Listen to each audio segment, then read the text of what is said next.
Hello dear friends, welcome back to Cine Vibes. ഇന്ന് ഞാനിവിടെ ഒരു ഫ്ലൂവേർട്ട് പിക്കിളാണ് ചെയ്യാൻ പോകുന്നത്. ഫ്ലൂവേർട്ട് എന്ന് പറയുന്നത് നമ്മുടെ നാട്ടിലെ അമ്പഴങ്ങ മാതിരി ഇരിക്കുന്ന ഒരു ഫ്രൂട്ടാണ്.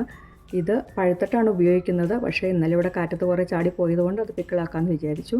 പിക്കിളിന് ആവശ്യമായ സാധനങ്ങൾ: 3/4 കിലോ ഫ്ലൂവേർട്ട് കഴുകി വൃത്തിയാക്കി സ്ലൈസ് ചെയ്ത് വെച്ചേക്കുന്നത്, 1 തണ്ട് കറിവേപ്പില, 3 table spoon Kashmiri chilli powder, 1 table spoon ginger garlic, 3 ചില്ലിയും കൂടി ക്രഷ് ചെയ്തത്, 1/2 ടീസ്പൂൺ മഞ്ഞൾപ്പൊടി, 1/2 teaspoon kasuri മെത്തി, 3 table spoon oil, എണ്ണയാണ് നല്ലെണ്ണയാണ് ഉപയോഗിക്കുന്നത്, 3 ടേബിൾ സ്പൂൺ വിനാഗിരി, ആവശ്യത്തിന് ഉപ്പ്. അടുപ്പ് കത്തിക്കാം. പാനൊന്ന് ചൂടായി. നമുക്ക് 3 ടേബിൾ സ്പൂൺ എണ്ണ ഒഴിക്കാം.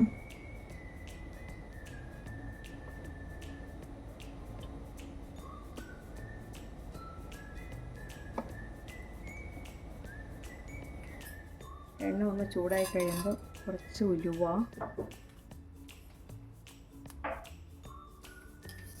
ഒരു ടീസ്പൂൺ കടുക് ഇടാം. ഇടാം.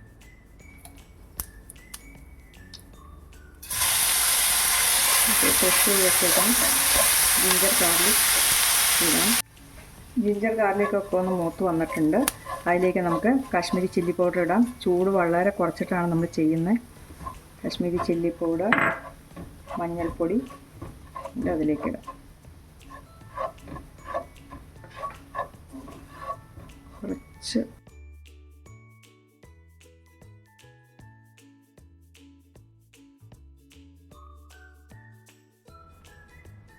ഒരു കപ്പ് വെള്ളം ഒഴിച്ച് നന്നായി മിക്സ് ചെയ്തതാണ്.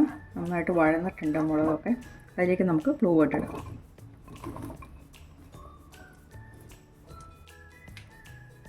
ഫ്ലൂവേർട്ട് നന്നായിട്ട് മിക്സ് ആക്കിയിട്ടുണ്ട്. ഇനി നമുക്ക് ആവശ്യത്തിന് ഉപ്പിടാം. ഉപ്പ് കുറച്ചിട്ടിട്ട് നമുക്ക് നോക്കാം. വേണമെങ്കിൽ വീണ്ടും ഇടാം. 2 ടീസ്പൂൺ ഉപ്പാണ് ഇട്ടേക്കുന്നത്. നന്നായി ഇളക്കി കൊടുക്കാം. ഈ ചെറിയ ചൂടിൽ കുറച്ച് നേരം അങ്ങനെ കിടന്നതൊന്ന് വാടട്ടെ. ഫ്ലൂവേർട്ട് ഒരുവിധം വാടി വന്നിട്ടുണ്ട്. എണ്ണയൊക്കെ തെളിഞ്ഞിട്ടുണ്ട്. ഇനി ഇതിലേക്ക് നമുക്ക് വിനാഗിരി ഒഴിക്കാം. ഒന്ന് ചെറുതായിട്ടൊന്ന് തിളച്ചാൽ മതി. 1/2 ടീസ്പൂൺ ഉപ്പും കൂടി ഞാൻ ഇതിനകത്തേക്ക് ഇട്ടായിരുന്നു. ലാസ്റ്റ് നമ്മളിച്ചിരി കസൂരി മെത്തിയും കൂടി ഇടും. കസൂരി മെത്തി ഇട്ടാൽ നല്ലൊരു ടേസ്റ്റാണ്. ഉലുവ ഇടുന്നുണ്ട്, പക്ഷെ എന്നാലും കസൂരി മെത്തിക്ക് വേറൊരു ടേസ്റ്റാണ്. എല്ലാ പിക്കിളിനും ഞാൻ അങ്ങനെ ഉപയോഗിക്കാറുണ്ട്. നന്നായിട്ട് ഇളക്കുക. ഓൾമോസ്റ്റ് നമ്മുടെ പിക്കിളെല്ലാം റെഡിയായി. ഫ്ലൂവേർട്ട് പിക്കിൾ അങ്ങനെ റെഡി ആയിട്ടുണ്ട്. ഇനി ഇത് ആറിക്കഴിഞ്ഞ് നമുക്കൊരു കുപ്പിയിലേക്ക് മാറ്റാം. നിങ്ങൾക്ക് എൻ്റെ ചാനൽ ഇഷ്ടപ്പെട്ടെങ്കിൽ സബ്സ്ക്രൈബ് ചെയ്യുക, ഷെയർ ചെയ്യുക, കമൻറ്റ് ചെയ്യുക. ബൈ.